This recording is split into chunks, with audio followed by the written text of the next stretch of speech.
It's my privilege to introduce Cathy Breen, who's the senator from District 25. She is the chair of the Appropriations and Financial Affairs Committee. She previously served on the Environmental and Natural Resources Committee. And her passions are the health and well-being of the people of Maine. She has major efforts and major involvement with preserving Maine's rich natural resources. And a major passion also is the needs of children and adults with behavioral health challenges. She's played a pivotal role in the legislature by assembling and co-chairing the Working Group on Mental Health, a task force charged with reviewing Mainers' access to quality mental health care.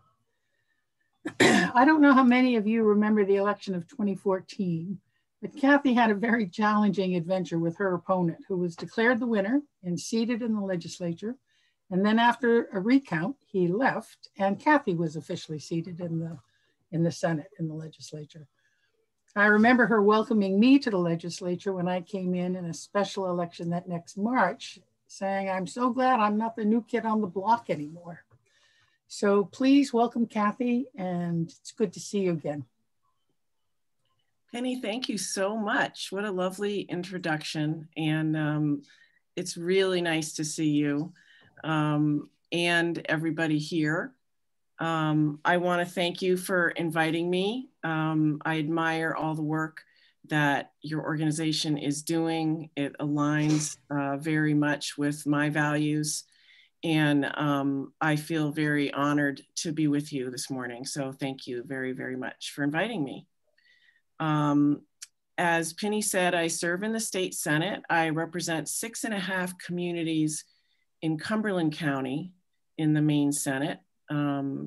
Gray, Falmouth, Cumberland, Yarmouth, half of the city of Westbrook, Chebeague Island, and Long Island. So Jane Makala has been one of my beloved constituents for many years. And I'm really glad that Jane and Penny reached out and invited me today. So if I understand my charge and what your group is looking for today is some understanding of how the appropriations process works, how fiscal notes work, how the bills that are important to your organization get funded and get over the finish line and get enacted. Do I have that right, Penny? Yeah, yeah. Great. And also just the process. I mean, so many of us hear this terminology, but we don't really understand the process of step by step by step. Right. Well, it's actually not as mysterious as it might seem. I think if you have a basic understanding of the process of a bill, you know, a bill comes into the legislature with a sponsor. Sometimes the sponsor is a legislator. Sometimes the sponsor is the chief executive or the governor. And then the bill gets assigned to a policy committee, and there are public hearings, and there are amendments often offered and voted on in the policy committee. And depending on the outcome of the policy committee vote, that bill might die and never make it for a robust floor vote, because the vote it gets in committee puts it to rest. And honestly, that's what happens to most bills.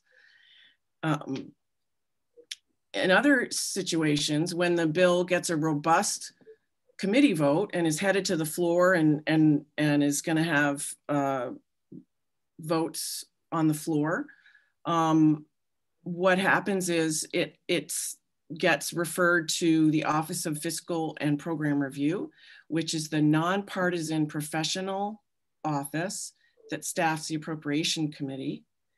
And they are, to put it simply, the legislature's bean counters. So they are the office that works for the legislature to keep us in balance and help us manage the state checkbook, if you will. So what happens is the bill gets examined and it gets reviewed, and the question is asked, well, if this bill gets enacted is it going to cost money? And where is that money going to come from? And then the answer to that question, if it's going to cost nothing, if it's simply a policy decision that doesn't have any fiscal impact, then the fiscal note, or this is an amendment. A fiscal note is no more than an amendment to a bill. It's just an amendment that talks about the cost of the bill. So the fiscal note, if it has no fiscal impact, the fiscal note will read no fiscal impact. But if that bill proposes, say, a new program or an increase in a current program, or, you know, it's going to make people who were not eligible for a service newly eligible for a service, you know, any number of ways it could cost the state more money to implement that law, then that's what gets reflected in the fiscal note. And the fiscal note becomes an amendment to the bill. Are you following me so far? Great. So the fiscal note kind of tags along with the bill as it goes through its floor votes, House, Senate, House, Senate. And every bill in the Maine legislature, by our joint rules, its very, very final enactment, its final vote in the legislature happens in the Senate. If it's a House bill, it starts in the House and ends in the Senate. If it's a Senate bill, it starts in the Senate and ends in the Senate. So the Senate is the final enactor of any bill before it goes to the governor's desk.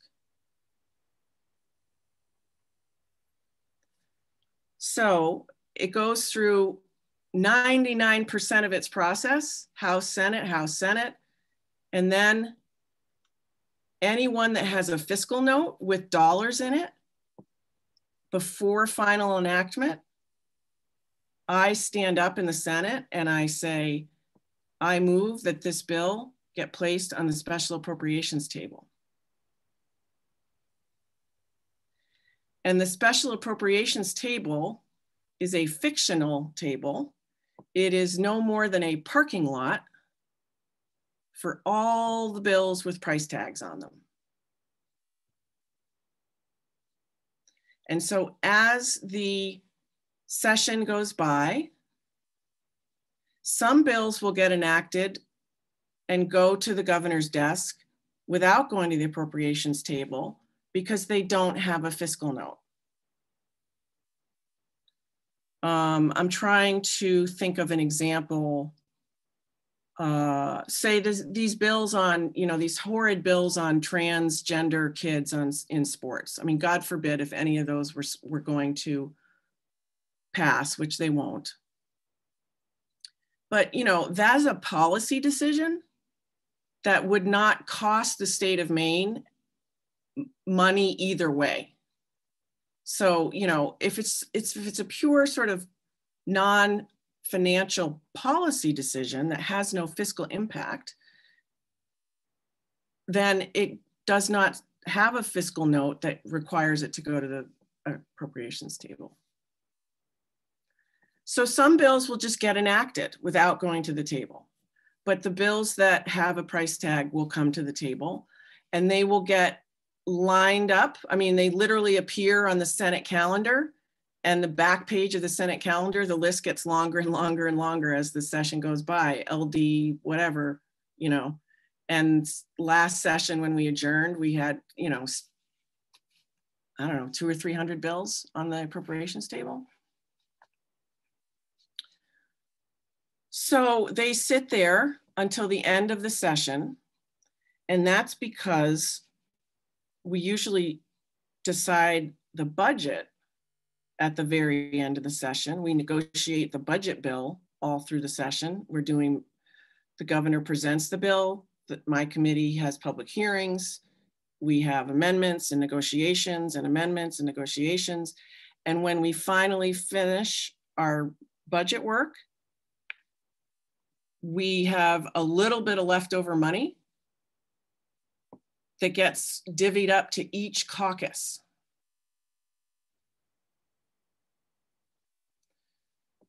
So each caucus then has usually a couple $1 million. It's not a lot of money to fund the bills that their leaders and that their members think are most important. And very often those bills that do make it off the table have died on the table several times in prior sessions. It's very unusual for a new idea that costs money to get funded in the very first session. And keep in mind that the bills that do make it to the end of that process have had pretty robust bipartisan support. And so many of the bills that wind up on the appropriations table have been very, very vigorously and rigorously debated and amended and considered, and they all wind up with a lot of bipartisan support, and they're all really great ideas. We are never in a position of picking the good bills or the bad bills, or the good ideas or the bad ideas, or the good programs or the bad programs. By the time they get to my committee and the appropriations table, there's a lot of buy-in from all 4 caucuses. But the vast majority of them don't get funded off the table. So that means, all right, so let me finish the process. So if your bill does rise to the level of getting funded off the table, it means that I attach that amendment to the bill in my committee, and then my committee votes on it, and we send it back to the Senate for final enactment as amended. So then the fiscal note is passed as part of the bill so that the language and the money are all in one bill. And that's what gets enacted for final enactment in the Senate. And then that goes to the governor's desk.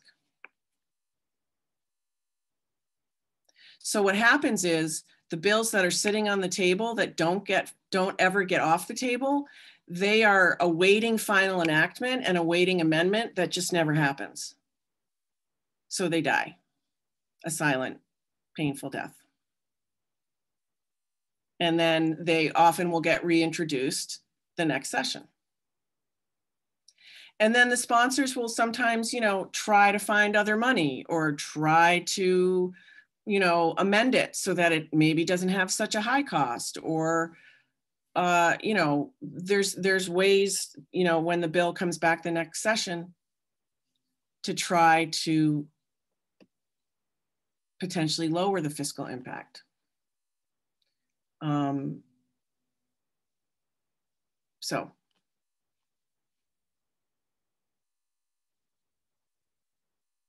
that is the process. And I'd be happy to take any questions if folks have questions about it.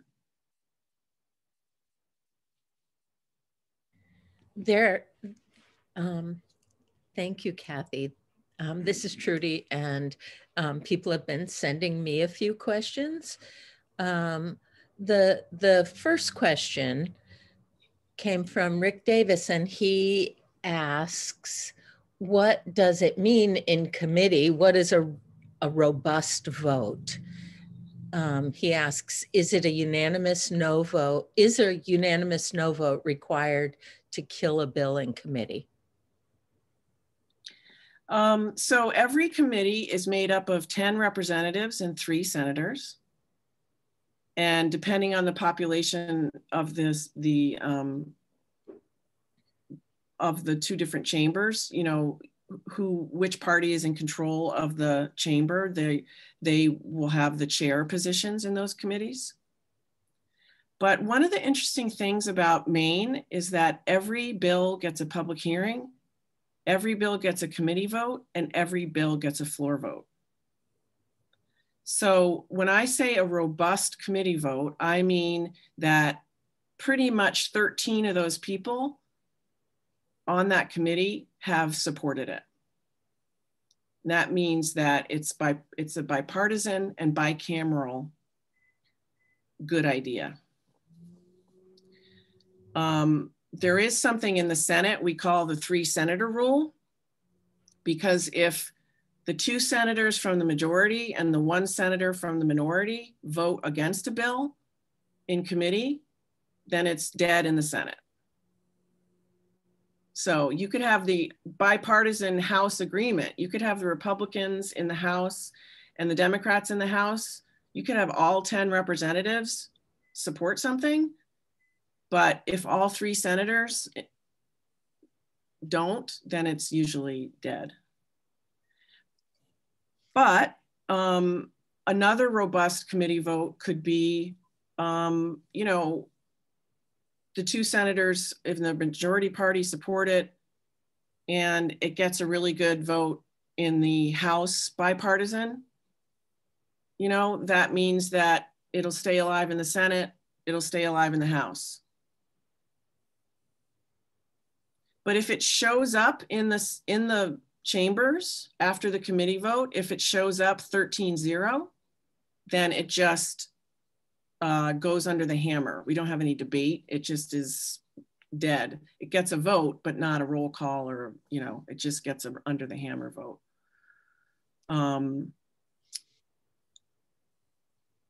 You know, another thing would be if it showed up in the Senate with 3 senators, bipartisan Senate support, but only, you know, Republicans in the House. Right now they're in the minority. If the House majority is not on board, then it's not going to survive in the House. So it has to have enough support among the majorities who are in charge of the 2 chambers. In this session, it's all Democrats, but that's not always the case, especially in the Senate. So I hope that answers the question. I think so. Thank you. This is a quick, simple one. What are the 4 caucuses? Great question. The 4 caucuses are the House Democrats, the House Republicans, the Senate Democrats, the Senate Republicans. And in the House, there is a caucus of independents.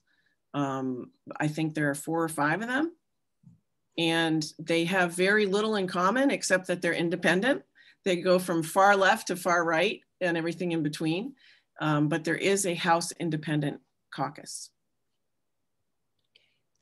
I want to leave time. There are a few more questions, but I want to leave time to have you talk about, is there space for advocacy? Is there a role that a group like MUUSAN can play in advocating that a bill move through the Appropriations Committee and is fiscally sponsored? So certainly. I mean, if you have been tracking a bill through the committee process, it means that you probably understand the kind of the meat of the bill, and you probably know the LD number. I would suggest that you absolutely write to the members of the Appropriations Committee and advocate and say, you know, why you think this bill should be funded. Especially if one of your own legislators in your, you know, region is on the Appropriations Committee. You know, one of the things about the Maine legislature is that it's mostly a volunteer operation, which means we don't have a lot of gatekeepers, you know, and if you pick up the phone and call your legislator, you're going to get your legislator on the other end of the phone. So, you know, take advantage of that. We are very, very accessible. Another question, is it possible for a program or project that is embodied in legislation on the table to be incorporated into the budget itself? Yes. The budget is a bill and it gets amended.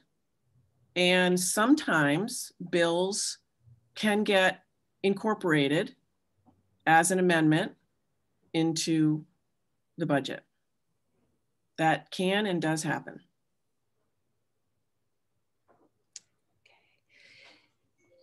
Is it easier to get a bill passed if it also contains how it will be paid? It has to contain that. So it's not going to pass. If it has a price tag, as I said at the beginning, it might, if it's something that costs money, it will not pass without the money source in the language of the bill. Okay. And can committees make objections to fiscal notes? Committees basically vote on the bill and then the fiscal note gets attached. You can, as a committee or as an individual legislator, you can go and meet with the Office of Fiscal and Program Review and sit down and talk about how that fiscal note was arrived at, you know, what underlies those numbers and why it costs that much. But it's a pretty robust process and it's done by nonpartisan staff who have been in state government for a long, long time. So it's rarely successful. And often people will come to me, you know, there's mythology that grows up around fiscal notes. Well, so-and-so is trying to kill this bill because they put a fiscal note on it. I'll give you a great example with ranked choice voting. Matt Dunlap was Secretary of State, and he came and said, you know, if we're going to do ranked choice voting, we might have an extra page on our ballots, because rather than having 2 names for race, this race or that race, we might have 12. There might be times we need an extra page. That could cost money. Yeah. You know, and so there was a fiscal note on ranked choice voting. So the ranked choice voting people, oh, the Secretary of State is against ranked choice voting. He put a fiscal note on it. Well, no, he said, if we do this new way of voting, it could add a page to the ballots and that could cost more money. So we're probably going to need more money to do this. You know, so there's mythology that gets attached a lot to fiscal notes. In my experience, it's a very objective, policy-driven, professional process. Are there any prospects of higher funding levels as a result of federal money coming in? Is it really only 8 or 10 million in funding to be shared among the hundreds and hundreds of bills passed? I'm not sure where the 8 or 10 million number comes from, but the American Rescue Plan Act, which I call ARPA, that was passed by the Biden administration early on, has $1 billion of federal money, unspecified, unrestricted, $1 billion of money coming into Maine for state government to use for state government processes. That is an enormous opportunity, excuse me, but it's also only one-time money. So, you know, just like your own household budget, you know, if somebody died and left you $500,000, you would make a plan for that $500,000, but you know that that's not ongoing. That's a one-time thing. You might, you know, do some house improvements or things like that, but you're not gonna, you know, you're not gonna start a whole new facet of your life based on one-time money. So we can't in good conscience, start new programs, because then we're creating a cliff. You know, you don't go start new things if you don't have the money. So to me, this one-time money is available for a lot of things that state government needs. I mean, our state buildings are a mess. You know, there's all sorts of infrastructure projects that need doing. We need better technology in state government. We, you know, you heard the governor put out her proposal for that money last week. So some of, you know, there's plenty of need. And I know this sounds crazy, but $1 billion actually does not go that far. I know that sounds terrible, but Maine has a lot of need, as you know.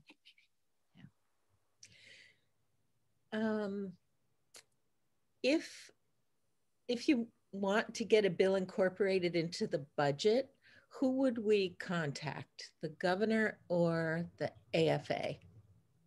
Either one, and both. The governor puts together a budget proposal, and you know, kind of your best shot is to get it into that, and then make sure people like me keep it there. But if your bill doesn't make it into the governor's budget, you could still get, you know, we still have months of negotiation. It's interesting, there's different varieties of philosophies around that. There are some old school people who think like, well, it's the governor's budget and all we can negotiate is like what's in the 4 square walls of the governor's proposal. And that's what we negotiate on. I don't subscribe to that. I have policy committees send back ideas. You know, if there's something in the governor's budget that the policy committee believes is important and they want an amendment, then I say, great, send us your amendment, vote on it in committee, draft it, get your committee vote, send it to my committee. The budget is no different than any other bill. The sponsor introduces it, the policy committee works on it.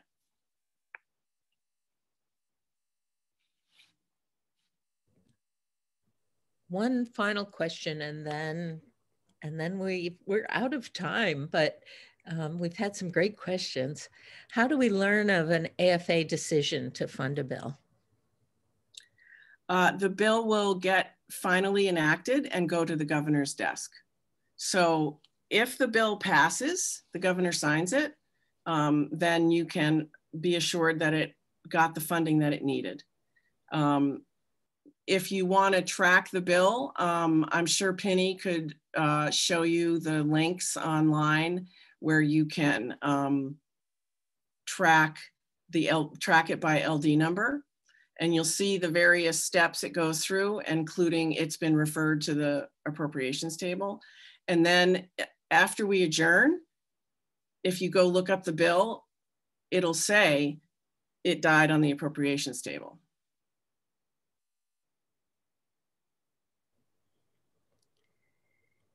Okay, thank you so much. That was so much more than I expected. And you have been on MUUSAN's Facebook page, your statement of faith in, you know, in advocating from a faith base. So we all consider you a dear friend of MUUSAN already. So thank you so much. Well, I feel so happy to be included like that. So your values are, as I said, very much in line with my values, and I really appreciate everything that your organization does. So thank you again for having me. Have a great weekend and happy Mother's Day.